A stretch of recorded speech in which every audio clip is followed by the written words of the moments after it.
me? Yes. Hey, man, Buck and Dex and Nick. Hey, how's it going? What's up, man? Hey, man. How you Welcome doing? to the inaugural, whatever you want to call it, of Cage Talk, man. It's our first episode. Oh, cool. Yeah, Yeah. this is going to be broadcast all over the internet, all over the world, and we're going to be huge. Nobody cares yet, Buck. Nobody cares because it's brand new. Nobody really knows about it, but you will care. You want to hear You will something care. funny, Nate? My girlfriend heard us talking about this morning on the air, and she sends me a text message and says, "Baby, you're going to be famous."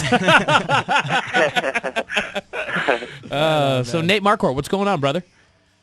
Not much. Actually, I just woke up from a nap. Oh, did you really? Oh, you sound sleepy.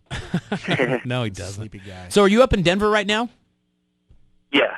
Now, you have a school up there, don't you? Yeah, I do. What's your school called? High altitude martial arts. High Altitude Martial Arts. I think they're one of my MySpace friends. Oh, High Yeah, Altitude is, yeah, so. that's cool. All right, well, we just got off the phone with Dean Lister, and we talked to him, did a little interview with him. He's got a request for you. He wants to know if he can wear those the football pants where you put the pads in them. He wants to know if he can go ahead and wear those during the fight. Scared of your kicks. He's scared of your kicks.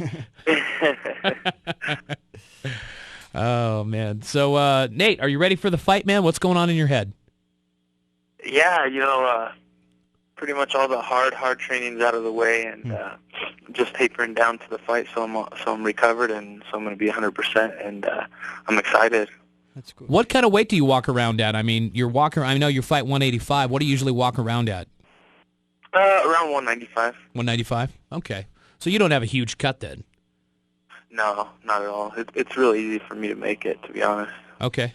When we were talking to Dean a minute ago, he mentioned that you guys have wrestled before. Yeah, there was a competition in Brazil in 2003, and we both wrestled. He said he kicked your ass. I'm kidding. He didn't say that. He did beat me. Oh, he did. Oh, did he really? Oh. Yeah, but it was. I got called last minute. I hadn't trained for it or anything, and he was quite a bit bigger at the time. So Right. He looks big. He looks like a big 185. He Yeah, looks he's a like big he's boy. walking around like 205, 210. yeah, I wouldn't doubt it. Yeah, he's a big 185. Do you think that most of the 185ers in UFC or just in MMA right now, you think a 10, 15-pound drop is pretty normal? Or do you see guys much bigger than that walking around at 210, 215 trying to drop 20 pounds, 25 pounds? No, I'd say 10 to 20 pounds is. I'd say 10 to 15 is probably average. Okay. And then, a big cutter is going to be cutting like 20 pounds.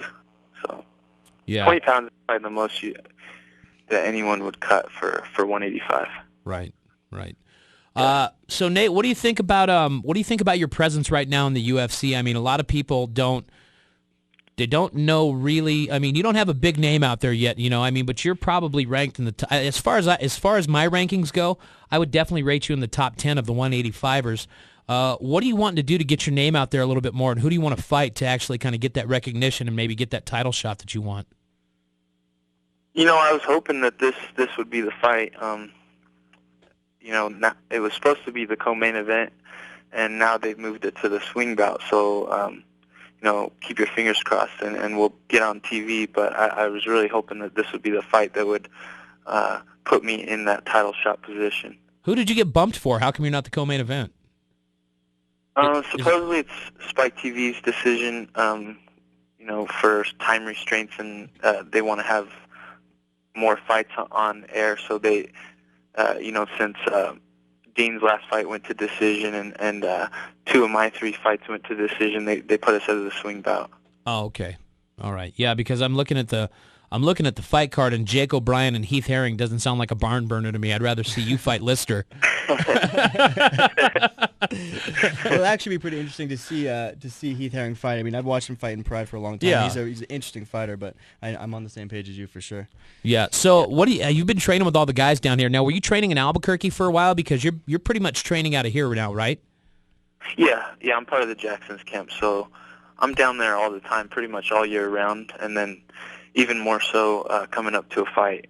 So, but like I said, it's actually for the last 3 days, all those guys have been up here helping me out because I had to be up here for for an appointment, but so they came up here and helped me out. But other than that, yeah, I've been training down in Albuquerque. Let me ask you, Nathan, have you been attacked by the Edge Army yet? Because on our morning show that we do weekdays from 6 to 10, we get listeners that call in, and they're like, oh, I think, is Nathan here? We've been hearing rumors. Is Nathan fighting out of Jackson's? And we're like, I don't know. Maybe he is. I don't know. And then they're like, well, we're going down there to see if he's down there, And have you been attacked yet by the Albuquerque, the average Albuquerque listener?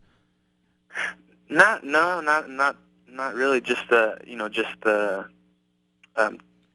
students at Jackson's. Okay. They come All up right. to me, but not as far as just listeners that don't train there. Right. Well, it's right around the corner, brother. Just trust us. We know. I mean, we're gonna, with your fighting skills and our radio prowess, we're gonna make you a rock star, my friend. It's cage talk, man. It's cage talk. Cage talk. We're talking to Nate Marquardt right now, and Nate, let's talk about a few of the titles that you've held. You've held the world.